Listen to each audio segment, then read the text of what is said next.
मेरे पापा की काफ़ी ज़मीनें थीं, जिसकी वजह से हमारे घर की व्यवस्था बहुत अच्छी चल रही थी। ज़मीनों से हमें बहुत सारी आमदनी हो जाती और हम सुकून भरी ज़िंदगी गुजार रहे थे कि अचानक हमारी ज़िंदगी में हलचल मच गई। पापा की कार का एक्सीडेंट हो गया, उसमें उनकी मृत्यु हो गई। उस वक्त मैं सबसे बड़ी थी, मेरी उम्र 14 साल थी और मैं 10वीं में पढ़ रही थी। छोटी बहन 9वीं में और सबसे छोटा भाई सिर्फ 8 साल का था। हम सबका इस हादसे की वजह से बुरा हाल था। ख़ास तौर पर हमारी माँ का। हम तो फिर भी ठीक थे कि हमारे सर पर माँ का साया तो था। इस मौके पर चाचा ने हमारा साथ दिया। जो कुछ ज़मीनों से आता वो ईमानदारी से हमें पहुँचा देते और हमें किसी चीज़ की कमी महसूस नहीं होने देते। माँ खामोश तबीयत, सब्र और धैर्य वाली औरत थीं। ससुराल वाले खुश थे कि बच्चों की खातिर जवानी में विधवा विधवा हो गई, मगर स्वर्गीय पति का घर नहीं छोड़ा। माँ की लोगों की नज़रों में इज्जत थी, अहमियत थी। जब ससुराल में किसी के घर जाती तो औरतें इज्जत की खातिर मर्द भी उठकर मिला करते थे। फिर पता नहीं मेरी माँ को क्या हुआ कि वो हमसे कुछ खिंची खिंची से रहने लगी। उन दिनों मैं 11वीं क्लास में पढ़ रही थी कि हम पर ये राज खुला कि हमारी माँ ने राजेश नाम के इंसान से शादी कर ली। शुरू में तो हम में से कोई इस बात पर यकीन करने के लिए तैयार नहीं था, लेकिन यही सच था। पता नहीं उस आदमी ने कैसे माँ को अपने जाल में फंसा लिया था। माँ का कहना था कि उन्होंने हमारी अच्छाई के लिए इस इंसान से शादी की थी। सब लोगों ने माँ को बहुत सुनाया। पापा के सारे रिश्तेदारों ने हमारा बाइकआउट कर दिया। ननिहाल वालों ने भी आना जाना छोड़ दिया। हम पूरी तरह से उसी इंसान के रहमो करम पे थे जिसको पापा कहने से हमें नफरत होती थी। मैं बड़ी थी, मुझे माँ की गलती का सबसे ज़्यादा दुख था। इसलिए मैं अपने सौतेले बाप से सीधे मुंह बात न करती। वो अगर सही बात भी करते तो मैं ज़ुबान चलाना शुरू कर देती। इन हालात का मेरे दिमाग पर कुछ असर हो गया। अब ये होता था कि मैं बैठे बैठे बेहोश हो जाती। बुआ का जब मेरी हालत का पता चला तो वो मजबूर होकर मुझे देखने के लिए आ गईं। और जब मुझे डॉक्टर्स को दिखाया गया तो वो कहने लगे कि इसे कुछ नहीं हुआ, ठीक ठाक है। वैद्य कहते कि मिर्गी है। दिन ब दिन मेरी हालत बुरी होती जा रही थी। एक बार तो ऐसी हालत हो गई कि माँ ने मुझ पर सफ़ेद चादर डाल दी। चारपाई पर लेटाकर मेरी आखिरी सांस निकलने का इंतजार करने लगी कि उन्हीं दिनों बुआ मुझे देखने के लिए आ गए और उसी बुरी हालत में मुझे अपने घर ले गईं। भगवान की करनी कि मैं बुआ के यहाँ जाते ही बगैर इलाज के ही ठीक हो गई, अपने पैरों पर चलकर घर आई। लेकिन घर आते ही मेरी हालत फिर बिगड़ गई और मुझे दोबारा दौरे पड़ने लगे। इस बात की खबर जब मेरे मामा को हुई तो वो आकर मुझे लेकर गए। मेरे बाद मेरे भाई की बारी थी, क्योंकि आते समय मैं अपनी छोटी बहन को भी साथ ले आई थी। लेकिन भाई को मेरी माँ ने साथ नहीं आने दिया, क्योंकि भाई से माँ बहुत प्यार करती थी। मेरा भाई सौतेले बाप को एक आंख ना भाता। उसके साथ सौतेले बाप ने कुछ ऐसे सलूक किया कि उस मासूम ने खुद पर मिट्टी का तेल छिड़क कर आग लगा ली और झुलसकर मर गया। अब माँ को एहसास हुआ कि उसने दूसरी शादी करके कितनी बड़ी गलती की है। जिस औलाद की खातिर उसने दूसरा सहारा ढूंढा, उसी औलाद ने उसको स्वीकार न किया। फिर ना वो औलाद भी साथ रही जिसकी बेहतरी के लिए मेरी माँ ने ये तोग गले में डाला, और ना उसे नए पति का प्यार मिला। राजेश की ये जिद थी कि ज़मीन और मकान मेरे नाम लिख दो। मकान के अलावा आधे से ज़्यादा ज़मीन पापा माँ के नाम कर गए थे। माँ जायदाद उस इंसान के नाम नहीं करना चाहती थी, मगर उसकी बदसलूकी को सलूक में बदलने के लिए उन्होंने अपनी जायदाद उस आदमी के नाम कर दी। ये वजह भी कारगर न हुई और माँ बिल्कुल बेसहारा और मददगार हो गई। वो चाहती थी कि ये आदमी चाहे सारी जायदाद ले ले, लेकिन तलाक दे दे, मगर उस इंसान ने यह भी स्वीकार नहीं किया। छोटी बहन की शादी मैंने मौसी की मिन्नतें करके उनके जेठ के बेटे के साथ करवा दी और खुद इंटर करके एक स्कूल में नौकरी कर ली। उन्हीं दिनों मौसी मर गई तो उसके बाद मुझे कोई भी रिश्तेदार अपने यहाँ रखने के लिए तैयार नहीं हुआ। यहाँ तक कि बहन अपने घर रखने पर तैयार न थी। ननिहाल में कोई अपनाने को तैयार नहीं था। सब कहते थे कि एक ले ली है वही काफ़ी है। मैं मजबूर होकर अपनी हेड की सिफारिश से एक गर्ल्स कॉलेज के हॉस्टल में रहने लगी। कुछ लोग भाग्यशाली होते हैं कि बिन मांगे सब कुछ पा लेते हैं और कुछ को सिवाय बदकिस्मती के कुछ हाथ नहीं आता। हालांकि जीवन भर दुखों की राहों पर चलते रहते हैं, सदा मंजिल की तलाश में रहते हैं, इस तलाश में कि उनके पैर तक क्या रूह तक जख्मी हो जाती है। मैं भी उन्हीं लोगों में से थी कि जिनकी कोई मंजिल नहीं होती। दुनिया में मेरी किसी को अगर परवाह थी तो वो एक बुआ ही थी, जो सारे खानदान से छुपकर मुझसे अभी भी हॉस्टल में मिलने आ जाती। एक दिन बुआ आई तो उनका चेहरा बड़ा ही खिल रहा था। आते ही बोली, बेटा आज तुम 2 दिन के लिए मेरे घर चलो, क्योंकि मेरी एक सहेली है, वो अपने बेटे के साथ तुम्हारे रिश्ते के लिए आने वाली है। बुआ आपको तो पता है कि मैंने सारी उम्र शादी न करने का फैसला किया है। मुझे नफरत है मर्दों से, नफरत। देखा नहीं माँ ने हमारे लिए क्या सहारा ढूंढा। जिंदगी बहुत लंबी है बेटा, कैसे अकेले गुजारोगी। मर्द तो रक्षक होता है, औरत का एक सहारा होता है। अगर ये सहारा सर पर ना हो तो औरत जमाने की धूप में झुलस कर रह जाती है। जैसा सहारा माँ ने ढूंढा ऐसा सहारा मुझे स्वीकार नहीं। मैं भी वैसे ही जिंदगी गुजार दूंगी बुआ, जैसे आप गुजार रही हो। और मुझे किसी सहारे की जरूरत नहीं है। माँ ने भी तो शादी की थी। अब नया रक्षक कहाँ है, वो सहारा जिसने हमारे सर से हमारे बाप की छत ही छीन ली। मैं शिद्दत से जज्बात से रो पड़ी। और आपका भी बनाया गया एक रक्षक, मैंने बुआ को याद दिलाया। फिर पूछा, कहाँ है वो रक्षक सहारा? मुझे वो दिन अच्छी तरह याद है जब पुप्पा जी ने सिर्फ इतनी बात पर आपको तलाक दे दी थी कि वह आपको और घरेलू रकम खर्चे के लिए नहीं दे सकते थे।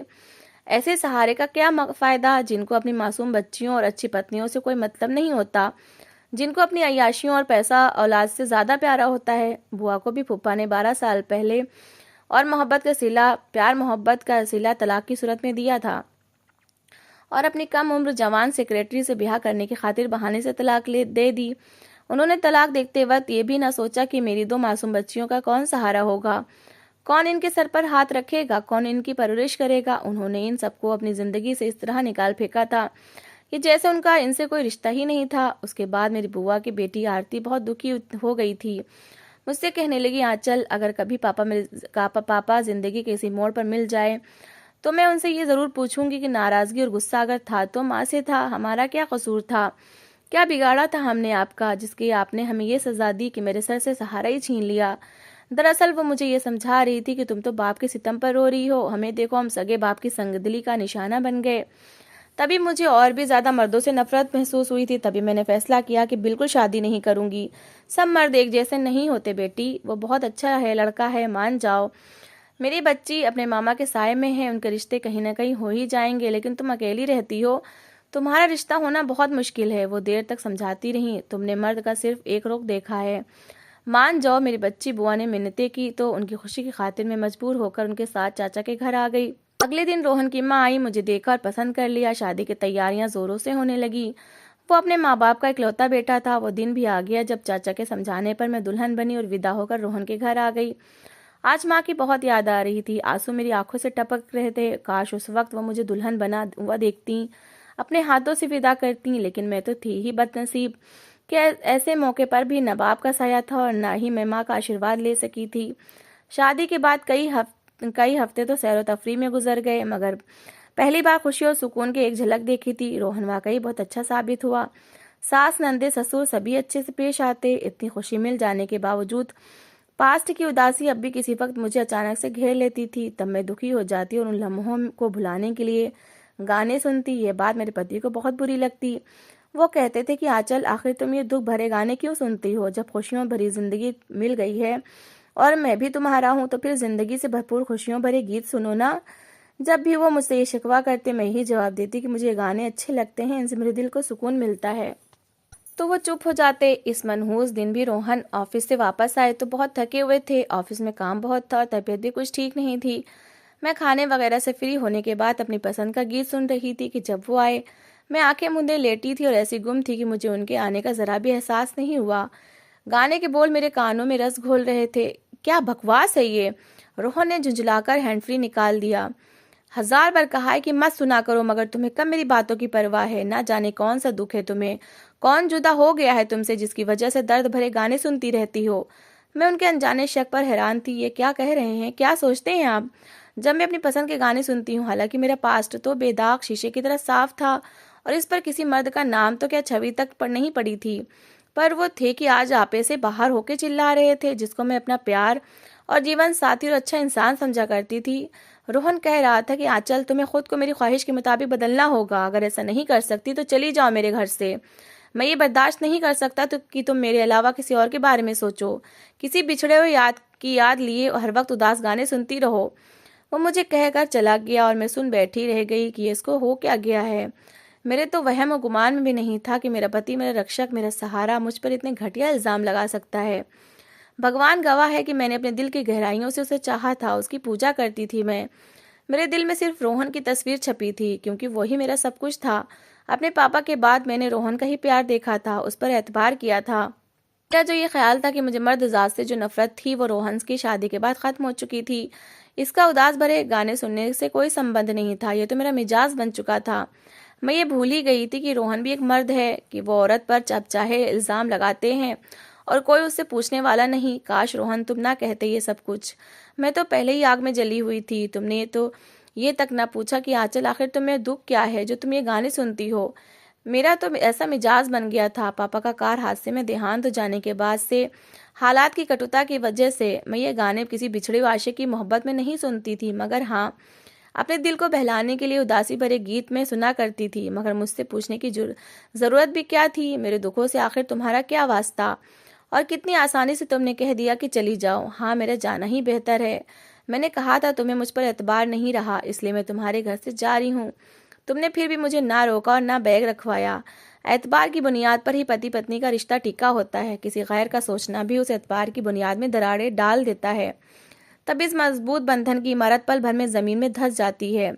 उसी शाम मैं अपने कुछ कपड़े लेकर अपनी सहेली के घर चली गई और फिर वहां से हॉस्टल में रोहन को यह एहसास ही न करवा सकी कि अपने बचपन के बाद से अपने स्वर्गीय बाप के प्यार के तरसने का एहसास पास्ट में मुझ पर इस कदर गहरा था कि मैं दुनिया की सारी चीज़ों से कटकर रह गई थी। इस वजह से मैं हॉस्टल आकर भी कितने ही दिन में रोहन का इंतज़ार करती रही कि एक दिन उसको जब अपनी गलती का एहसास होगा तो वो मुझे लेने ज़रूर आएगा। मगर वो नहीं आया। कुछ दिन खामोशी रही, फिर तलाक आ गई और मैं अपने जज्बात दिल में दफन करके हमेशा के लिए हॉस्टल की हो गई और अपने खालीपन से समझौता कर लिया।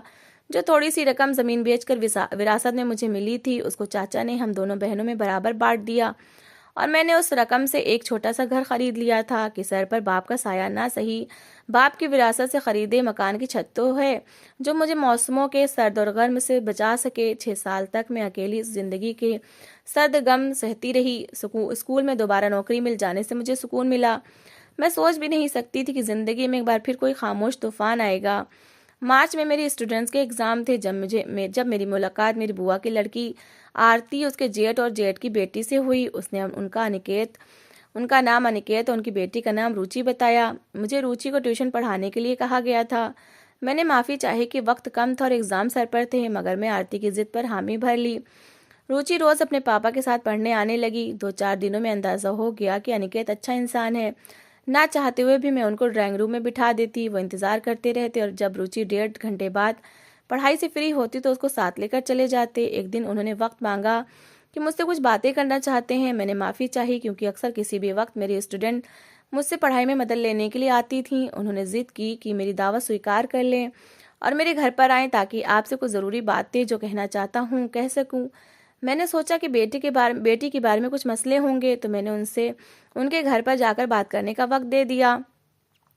मैं उनके घर गई। एक नौकरानी और 2 नौकर उनके साथ घर में रहते थे। पत्नी मर चुकी थी, बच्ची उन्हीं नौकरों के सहारे पली बड़ी थी। भरा हुआ घर भी खाली खाली लगा क्योंकि घर में वो औरत मौजूद नहीं थी जिसके दम से घर आबाद होता था। उन्होंने मुझसे अपनी जुड़ी हुई जिंदगी में बाहर लाने के लिए भीख मांगी क्योंकि वो भी अकेले हैं और मैं भी। वो मेरे घर का माहौल देख चुके थे और उनकी बेटी को उनके कहे मुताबिक उन्हें मुझ जैसी ही माँ की ज़रूरत थी। मैं जो शादी के नाम से कानों को हाथ लगाती थी, उनके रिश्ते को ठुकरा दिया।